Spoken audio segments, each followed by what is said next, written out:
Price Lord கர்த்தர் நல்லவர் friends. இன்றைக்கி பாட்டு ஸ்டோரி ப்ரேயரில் நம்ம பார்க்கக்கூடிய பாட்டு, ஆசிர்வதிக்கும் தேவன் தம் ஆசி பொழிந்திடும் நேரம். ஆசிர்வதிக்கும் தேவன் தம் ஆசி பொழிந்திடும் நேரம். பெருக்கத்தை அளித்திடும் தேவன் நம்மை பெருகச் செய்வார் இவ்வருடம். பெருக்கத்தை அளித்திடும் தேவன் நம்மை பெருகச் செய்வார் இவ்வருடம். பலத்தின் மேல் பலனே, கிருபையின் மேல் கிருபை, மகிமையின் மேல் மகிமை.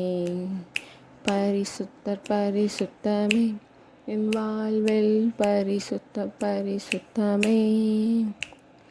சோர்வான சூழ்நிலை வந்திடினும், எதிர்ப்பு ஏமாற்றம் சூழ்ந்திடினும்.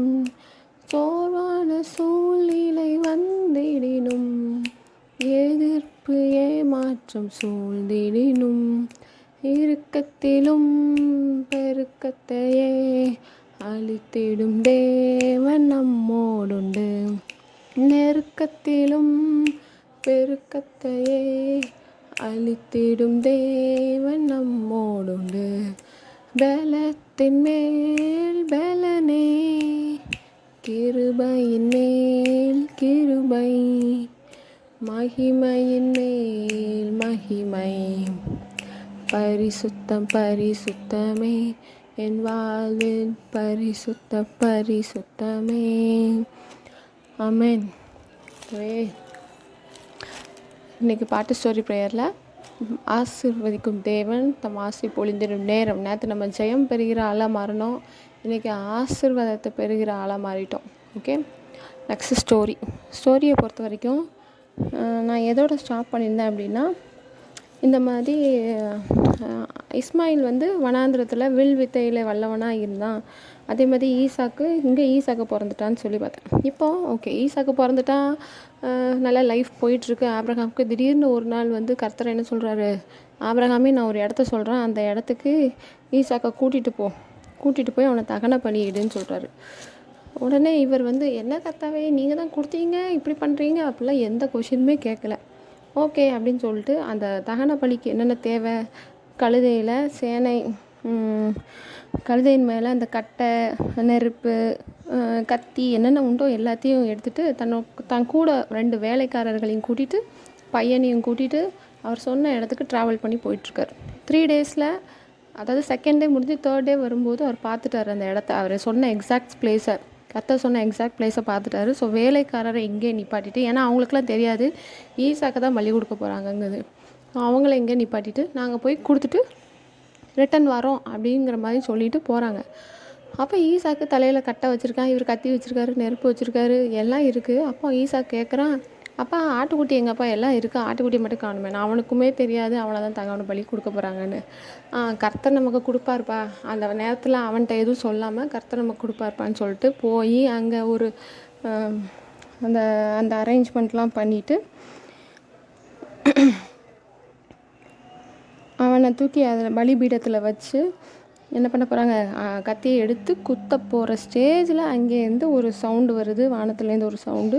இயேசுவோட தூதர் கூப்பிட்றாரு, ஆபிரகாமே பிள்ளையாண்டா மேலே கையை வச்சிடாத அப்படின்னு சொல்லி.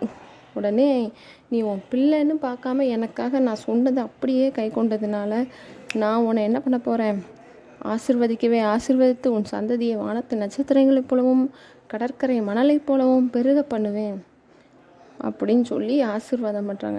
கர்த்தருக்கே அதாவது இந்த அளவுக்கு விசுவாசமா அப்படின்னு சொல்லி,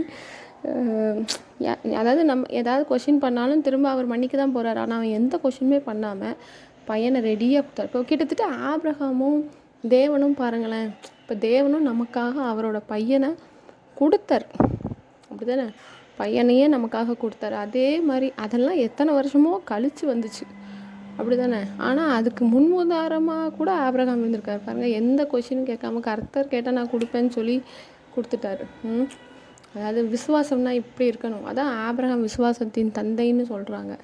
நமக்கும் இந்த மாதிரி விசுவாசம் ஆபிரகாம் மாதிரி இல்லை, அதையும் தாண்டி இயேசு மாதிரி இயேசு பாருங்க அவங்க அப்பா சொன்னாங்கங்கிறதும் உடனே சரின்னு கேட்டுட்டப்பா என்னை போட்டு அடிப்பாங்க அப்படி இப்படின்னு எந்த கொஷினும் கேட்காம உண்மை சித்தமே என் சித்தம், நீங்கள் சொன்னீங்கன்னா நான் தண்டவாளத்தில் போய் தலையை கொடுக்கேன் அப்படின்னு சொல்கிற மாதிரி எதுனாலும் செய்கிறோம் பார்த்தீங்களா. இப்போ நம்ம செய்வோமா நம்ம அப்பாக்காக அப்படின்னு கொஷின் கேட்போம் அப்பாவை. கர்த்தாவே அந்த மாதிரியான விசுவாசம் உங்களை கேள்வி கேட்காம நீங்கள் சொல்கிறது செய்கிற விசுவாசம் எங்களுக்கும் வரட்டும் கர்த்தாவே. ஓகே, இன்றைக்கி ஸ்டோரி முடிஞ்சிடுச்சு. ப்ரேயர். அன்பின் பிதாவே தகப்பனே, இன்றைக்கி விசுவாசத்துக்காக ப்ரேயர் பண்ணுறோம் கர்த்தாவே. அதாவது இந்த வீடியோ பார்க்குறவங்க உங்கள் ரட்சிப்பை அடைஞ்ச எல்லாருக்கும் இந்த மாதிரியான ஒரு விசுவாசத்தை கொடுங்க. ஆபிரகாம் கிட்ட இருக்கிற விசுவாசமாக இருக்கட்டும், இல்லை இயேசு உங்கள் கிட்ட இருக்கிற விசுவாசமாக இருக்கட்டும். அந்த மாதிரியான ஒரு விசுவாசத்தை எங்களுக்கு கொடுங்கப்பா. என்னன்னே கேட்காம நீங்கள் தான் சொல்கிறீங்கிறது கன்ஃபார்மாக தெரிஞ்சுதுன்னா அப்படியே செய்கிற மாதிரி நாங்கள் செய்யணும் கர்த்தாவே. அந்த மாதிரியான விசுவாசத்தை எங்களுக்கு கொடுங்க. நான் ஒரு விசுவாசி, நான் அவ்விசுவாசி அல்ல. தேவரகமான விசுவாசம் எனக்கு உண்டு. மலைகளை பெயர்க்கத்தக்க விசுவாசம் எனக்கு உண்டு. என்னுடைய விசுவாசம் உலகத்தை ஜெயிக்கும் அப்படிங்கிற மாதிரியான விசுவாசத்தை கொடுங்க கர்த்தாவே. உங்கள் விசுவாசத்தை எனக்கு கொடுங்க, உங்கள் சமாதானத்தை எனக்கு கொடுங்க, உங்களோட ஆசீர்வாதத்தை தாங்க, உங்களோட ஐஸ்வர்யத்தை தாங்கங்கிற மாதிரி விசுவாசத்தையும் உங்கள் விசுவாசத்தை எனக்கு தாங்க கர்த்தாவே. ஸ்தோத்திரம் அப்பா. துதியும் கடமும் மகிமை என்றைக்கு உமக்கே செலுத்துகிறோம். ஆமென்.